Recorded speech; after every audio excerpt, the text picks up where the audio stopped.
সমাজ, বাংলার মুসলমানরা তোমাদের সঙ্গে আছে। ভারত জুড়ে তোমরা নরেন্দ্র মোদীর বিরুদ্ধে দুর্বার আন্দোলন করে তোলো।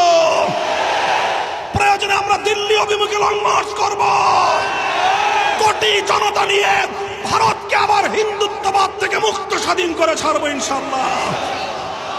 প্রয়োজনে বাংলাদেশের সীমান্তবর্তী অঞ্চলগুলোতে ভারতের মুসলমানরা যদি নরেন্দ্র মোদীর বিরুদ্ধে কোন কার্যক্রম গ্রহণ করে, বাংলাদেশের মুসলমানরা সীমান্তবর্তী এলাকাগুলোতে ভারত বিরোধী প্রতিবাদী কর্মসূচি পালন করবে ইনশাআল্লাহ।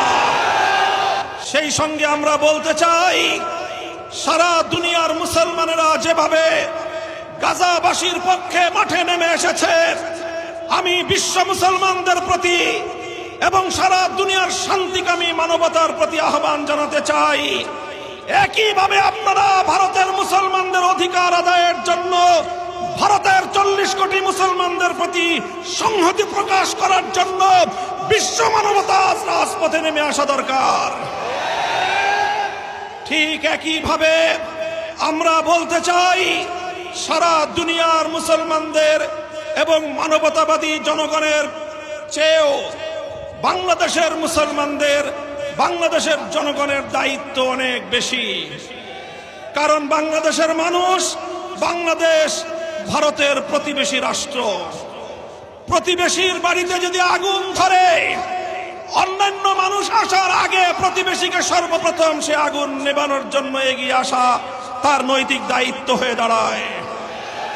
তাই আজ বাংলাদেশের জাতীয় মসজিদ বাইতুল মুকাররমের প্রাঙ্গণ থেকে 18 কোটি জনতার পক্ষ থেকে ভারতের 40 কোটি মুসলমানের প্রতি আমরা পয়গাম পাঠিয়ে দিতে চাই, উগ্র হিন্দুত্ববাদী নরেন্দ্র মোদীর বিরুদ্ধে আন্দোলন সংগ্রামে তোমরা একা নও। আমরা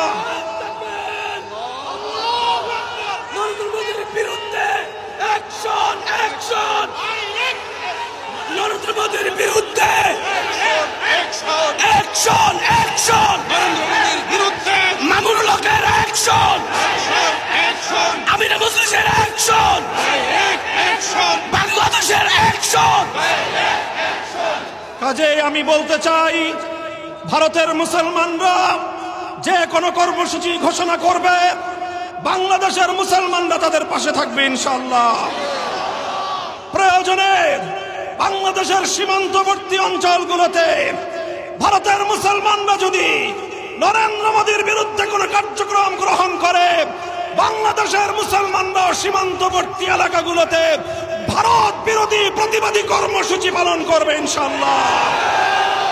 যদি প্রয়োজন মনে করি, আর এরপরেও যদি ভারতের মুসলমানদের নিধন বন্ধ না করা হয়, ভারতীয় মুসলমানদের স্বার্থের উপর একের পর এক আঘাত হানার সাম্প্রদায়িক এই কালো নীতি যদি ভারত সরকার পরিহার না করে, বাংলাদেশের মুসলমানরা ভারতের বিরুদ্ধে গোটা উপমহাদেশ ব্যাপী ঐক্যবদ্ধ সংগ্রামের ডাক দেবে ইনশাআল্লাহ।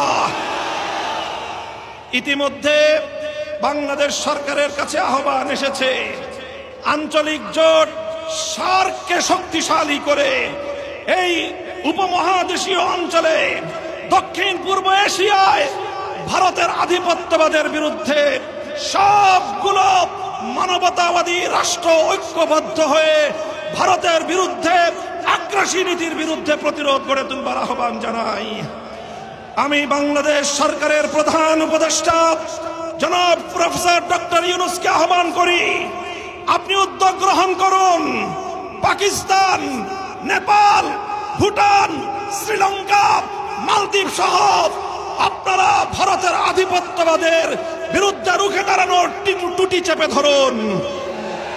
যেভাবে আন্তর্জাতিক পর্যায়ে নরেন্দ্র মোদীকে আমাদের প্রফেসর ইউনূস সাহেবের সামনে একান্ত অসহায় মনে হয়েছে, আমরা সকল ছোট রাষ্ট্রগুলি যদি ঐক্যবদ্ধ হতে পারি, ভারত তার আধিপত্যবাদী কালো নীতি প্রত্যাহার করতে বাধ্য হবে ইনশাআল্লাহ।